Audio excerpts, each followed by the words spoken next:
ASMR et on se retrouve sur une vidéo blabla. J'avais pas trop la foi de vous faire une autre vidéo, mais je voulais quand même vous en faire une pour pas vous laisser trop longtemps sans contenu. Et j'avais dit que j'allais parler du PlayStation Showcase. Du coup, je vais reprendre ce que j'avais écrit sur Twitter, parce que j'ai commenté au fur et à mesure pour chaque jeu. J'en ai peut-être oublié un ou deux, mais je me souviens plus de tout. Donc je vais essayer de faire avec ma mémoire, mais ça va partir un peu dans tous les sens, je pense. Donc tout d'abord, qu'est-ce que j'en ai pensé du PlayStation Showcase? Un peu partagé, un peu déçu parce qu'en fait on n'a pas vu beaucoup de gameplay. Ça allait très vite, j'ai trouvé que ça enchaînait trop vite. Et il n'y a pas tant de jeux que ça qui m'ont donné envie. Mais il y avait quand même des choses intrigantes, des suites intéressantes. Et du coup, pourquoi pas. J'ai surtout été déçu par le trailer d'un des plus gros jeux. Mais je vous en parlerai tout à l'heure parce que je vais faire dans l'ordre de passage du PlayStation Showcase. Alors le premier jeu c'était Helldivers 3. Sur le coup j'ai cru que c'était un jeu Starship Troopers, mais je me suis dit c'est bizarre parce que Starship Troopers c'est pas non plus une licence hyper connue et ça commence à être vieux. Mais les aliens insectoïdes là c'est très Starship Troopers, ce qui devait être déjà être le cas avant, hein, sauf que c'était moins bien fait. Et ça avait l'air assez classique mais efficace. Après, j'ai pas été très fan du précédent, donc c'est pas un jeu que j'attends, mais je pourrais le tester en PS Plus, je pense. Ensuite, il y avait Immortals. Bon, là, je m'en souviens plus. Je crois que c'était assez classique. J'ai juste écrit pas hypé, mais curieux. Ensuite, Ghost Runner 2. Le trailer m'a fait envie. Mais le premier, j'avais testé la démo et j'avais pas accroché au gameplay. J'avais trouvé ça pas évident à prendre en main et j'avais eu beaucoup de mal. Mais j'avoue que là, le trailer m'a fait envie, donc faut voir si la formule a bien évolué ou si c'est la même chose. Phantom Blade. Alors là, c'est un des jeux qui m'a fait envie. Pour son univers, son ambiance, ça avait l'air top. Au début, je me suis dit, ouais, c'est un Souls-like, un peu à la Sekiro, un peu à la Nioh. Et en fait, ça a l'air de plus se rapprocher peut-être d'un Ghost of Tsushima. Mais ce que j'ai trouvé étrange, c'était que au niveau du gameplay, ça faisait un peu scripté, ça faisait un peu approximatif. Et du coup, j'ai peur que ce soit un petit peu le bazar. Et que ce soit très stylé, mais que ouais, ce soit approximatif. Alors après, ça avait l'air très dynamique. Donc il faudra voir manette en main. Mais j'avoue que c'est un des jeux qui m'a donné envie. Et que j'ai gardé sur la liste finale des jeux qui m'intéressent. Ensuite, il y avait Sword of the Sea, je crois que c'était ça, qui en fait, c'est littéralement la fusion entre Journey et Abzu, puisque ça mélange la mer et le sable. J'ai beaucoup aimé les deux jeux. Après, c'est des jeux d'une certaine époque, et je trouve que le studio se renouvelle pas forcément. Ça faisait un peu déjà vu. Après, c'était très beau. Ça peut être très sympa pour une vidéo ASMR. Et ça peut être un moment agréable, mais je sais pas, j'ai l'impression que ouais, c'est un peu facile. Bon après c'est leur marque, hein. C'est leur marque de fabrique, on va pas reprocher à From Software par exemple de faire du From Software, mais ici je sais pas, j'ai plus le nom du studio en tête, mais je sais pas. Par exemple il y avait Flowers qui était quand même assez novateur, mais depuis Journée j'ai l'impression qu'ils font toujours un peu la même chose. Après il y avait Talos Principal 2. Alors j'ai pas fait le premier, moi je suis pas un grand fan des jeux d'énigmes comme ça, mais ça avait l'air bien fait et je sais que le premier est un très bon jeu, donc pourquoi pas. Ensuite j'ai écrit Neva, alors j'ai aucun souvenir de Neva. J'ai écrit direction, ah si je m'en souviens, direction artistique au top, on n'a pas vu de gameplay mais c'est beau. Alors oui, le trailer, je crois que c'était avec un loup et tout. Un loup géant qui décédait, et puis après il y avait le personnage qui recueillait un bébé loup. Et ça faisait beaucoup penser à Princesse Mononoke. Ça m'a fait envie, la direction artistique était magnifique. Après, on n'a pas vu de gameplay, donc je sais pas trop si c'est juste un platformer ou si c'est plus que ça. Ensuite, Cat Quest, je me souviens plus trop, mais j'ai juste écrit pourquoi pas, rien à dire. Ok. Foam Stars, là j'ai mis pas toi, Square Enix, pas après tout ce que tu as fait. Alors oui, de souvenir, c'est un genre de Splatoon. Un Splatoon Fortnite-esque un peu, je sais pas trop, mais ça m'a pas du tout fait envie. Franchement, bon, c'est du multi, je comprends que ça peut toucher un public qui est pas sur PlayStation, mais ça m'a pas du tout fait envie. Ensuite, Teardown, de souvenir, ça ressemblait à du Minecraft un petit peu, avec tout un système de démolition qui avait l'air très bien foutu. Ça avait l'air fun, mais ça ressemble à un jeu taillé pour le multijoueur. Mais en même temps, on n'a pas vu plusieurs joueurs. Et j'ai pas non plus compris vraiment le but du jeu, si c'est purement bac à sable ou pas, qu'est-ce qu'il faut faire en fait, je sais pas. Voilà. Après ça avait l'air d'être un bon défouloir et puis esthétiquement c'était assez sympathique. Ça ressemblait un peu à Minecraft mais en même temps pas vraiment. C'était sympa. Ensuite MGS3 Snake Eater, donc le remake. Donc moi j'ai pas fait l'original, mais franchement ça avait l'air top. Alors là on n'a pas vu de gameplay, on a vu que la cinématique de trailer qui était très cinématographique, hein, très film. Et franchement ça m'a trop donné envie quoi.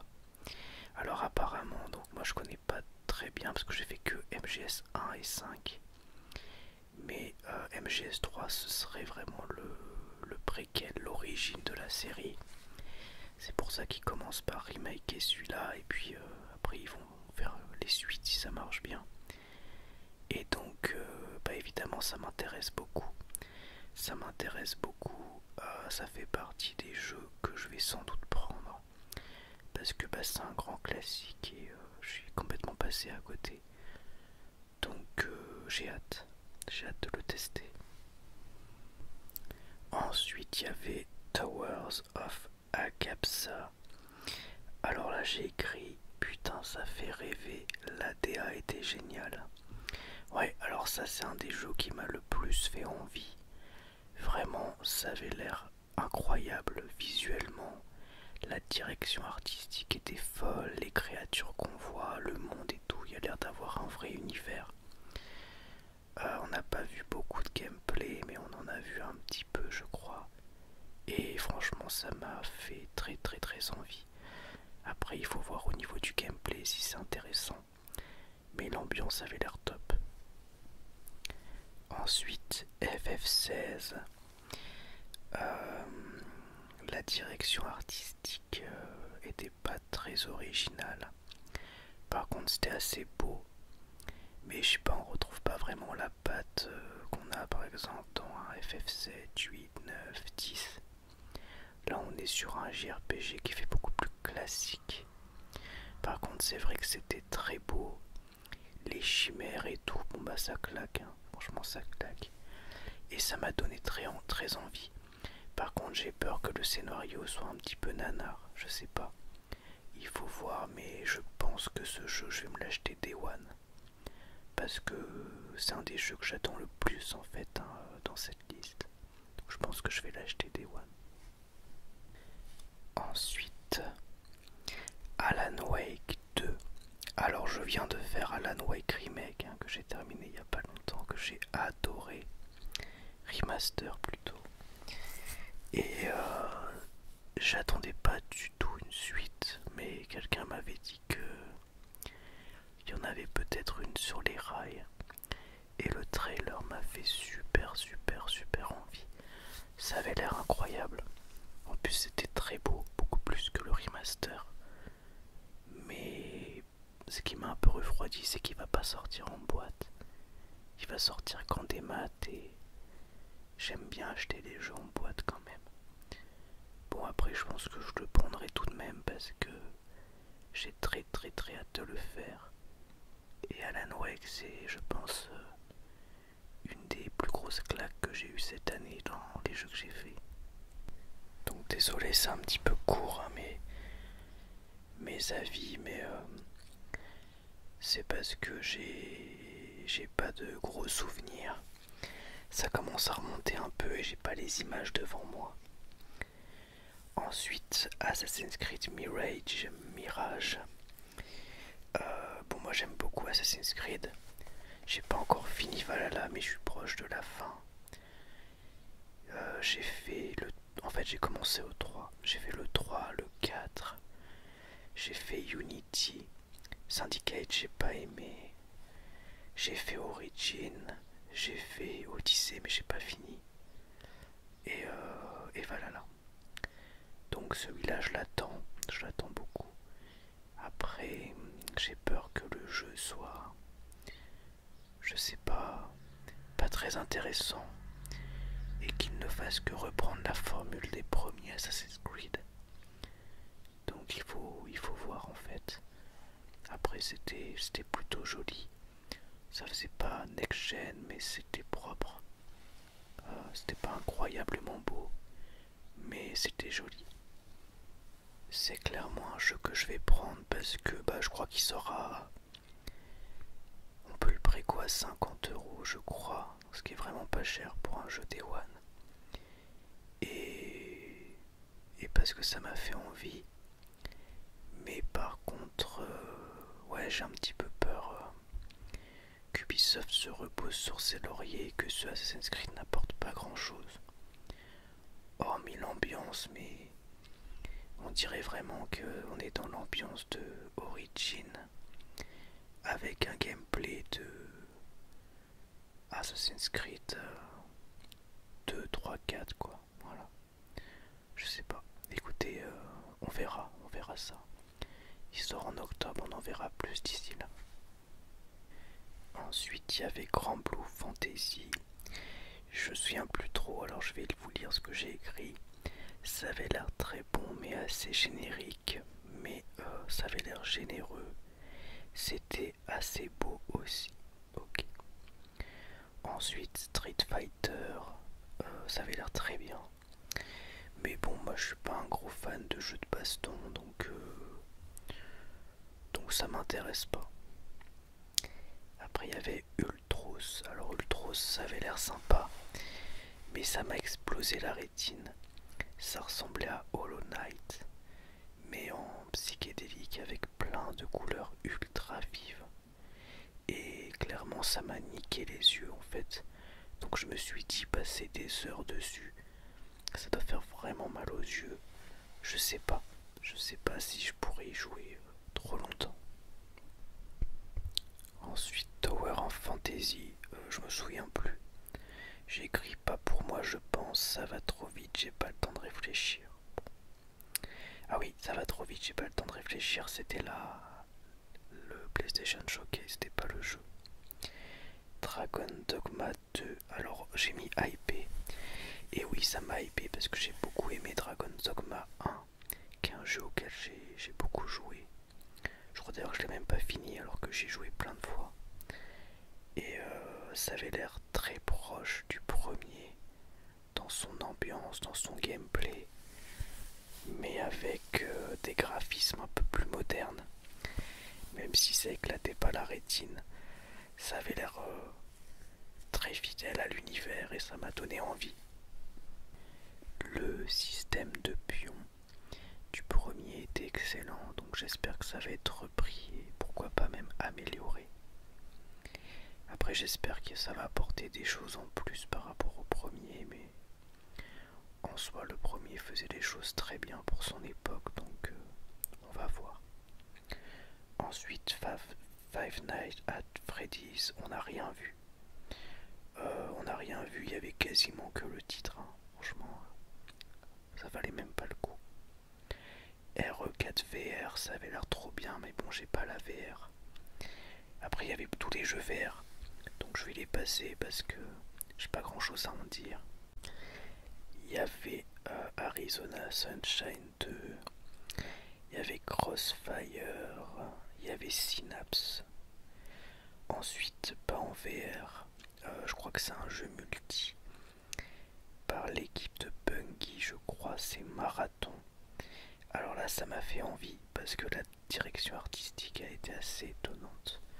Ça faisait un peu cyberpunk, mais pas vraiment. Un côté futuriste, minimaliste, assez étrange. J'ai écrit, il y a un côté Ghost in the Shell sous acide. Ouais, c'est un peu ça. Après, on n'a pas vu beaucoup de gameplay non plus, donc faut voir. C'est des jeux qui vont pas sortir tout de suite, hein, de toute façon. Et enfin, le dernier, c'était Spider-Man 2. Et là, je dois avouer que j'ai été vraiment déçu. Donc graphiquement, on peut pas dire que c'était moche, mais j'ai trouvé que c'était, je sais pas, c'était même moins beau que finalement le Miles Morales qu'on a eu en version PS5. Le gameplay faisait un peu vu et revu, hein, dans le premier, le 1.5. Et surtout, il y avait des phases d'un autre temps, quoi. Vous savez, des phases un peu couloir où on doit éviter des trucs, je sais pas. Ça faisait un peu bordélique, ça m'a pas fait envie. Ça avait l'air assez basique. Tu vois Craven, ok, tu te dis ouais, ça peut être sympa. Puis finalement, après, tu vois des ennemis génériques que t'as déjà vu 40 fois dans les 2 épisodes d'avant. Franchement, ouais, ça m'a pas fait trop envie. Les dialogues aussi, ça avait pas l'air ouf. Ouais, après, il faut voir. Moi, ça m'a pas du tout hypé, il faut être honnête. Je m'attendais à mieux. Mais en même temps, bon, on en a vu et en même temps, on en a vu sans en voir. Il faut voir à la sortie. Mais bon, je me focaliserai pas sur la presse parce que maintenant, la presse jeux vidéo, tous les gros jeux comme ça, ils sont toujours surnotés. Mais je vais attendre les avis joueurs et les avis des testeurs, des youtubeurs plutôt, qui sont souvent un peu plus objectifs. Voilà, donc si je devais retenir des jeux, ce serait Phantom Blade, qui m'a quand même fait envie, Sword of the Sea, sur lequel aussi je pourrais peut-être vous faire un let's play ASMR, Neva pourquoi pas, MGS3, ouais, Towers of Agapsa, ouais ça m'a fait super envie, FF16 qui sort au mois de juin que je vais prendre, Alan Wake 2, Assassin's Creed Mirage et Dragon's Dogma 2, voilà. Voilà, c'est les jeux qui m'ont fait envie, les jeux que je vais sûrement acheter dans le futur, ou en tout cas suivre les tests. Mais comme vous le voyez, il y a aussi pas mal de ces jeux qui sont pas forcément des exclus PlayStation, qui sortiront aussi sur Xbox, mais moi j'en ai rien à faire. Il y a plein de gens qui disent ouais, la conférence de Sony, c'était pas ouf parce que les jeux ils sortent aussi sur Xbox. Et alors? Et alors? Si les jeux ont l'air bien et que tout le monde les a et que tout le monde est content, le tout c'est qu'on ait des bons jeux qui sortent après, que ce soit des exclus, pas des exclus. Moi j'en ai rien à faire. Donc oui voilà, clairement ça m'a fait envie. Et mais je trouve qu'on n'a pas vu assez de gameplay et c'était voilà évidemment beaucoup de teasing. Ce qui est normal hein, parce qu'il y en a beaucoup qui devaient être même peut-être en début de développement. Donc c'est tout à fait normal. Et maintenant, pour finir la vidéo et que ce soit pas trop court, je vais vous parler d'un film que j'ai vu au cinéma. Donc ça fait peut-être 2 semaines que je l'ai vu. C'est L'Exorciste du Vatican. En VO, en fait, c'est L'Exorciste du Pape. Et c'est un film d'horreur, une nouvelle licence d'horreur, avec Russell Crowe qui joue un exorciste. Et je me suis dit que j'allais quand même vous en toucher un mot parce que ça vaut son pesant de cacahuètes. Donc Russell Crowe il joue un exorciste réputé, déjà vieux et tout. Bon, il est bien costaud maintenant notre Russell, mais ça fait trop plaisir de le voir. En plus il a l'air de bien s'amuser.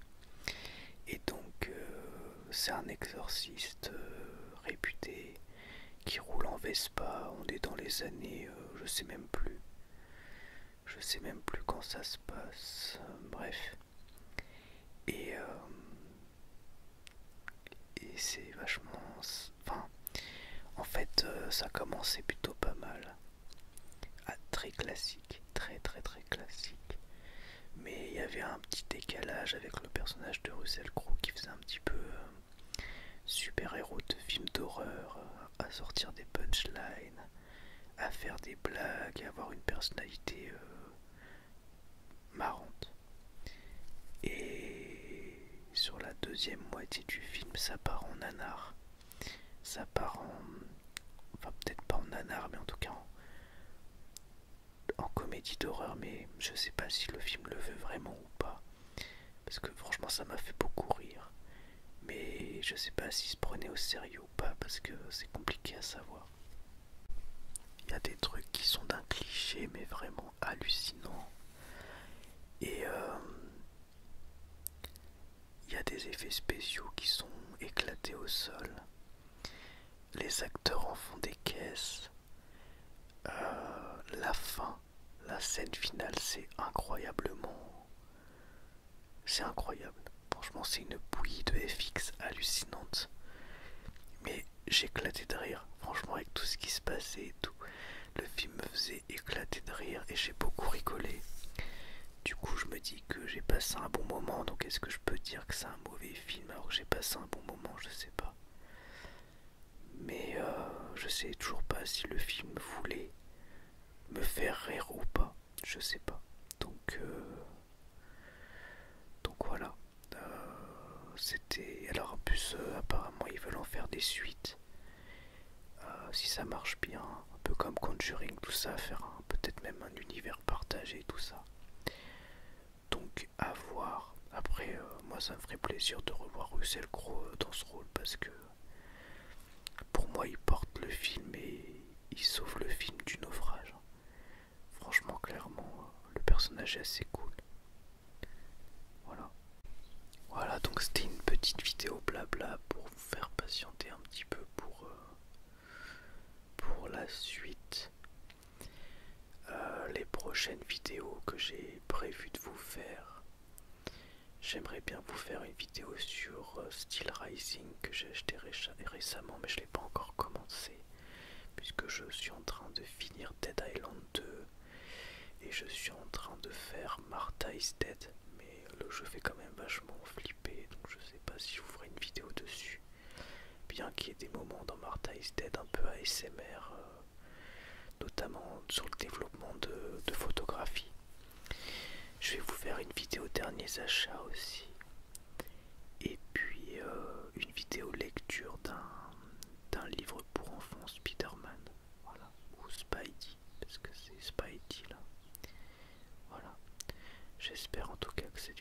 aura plu. Et je vous dis à bientôt pour une nouvelle vidéo ASMR. Au revoir, merci à tous.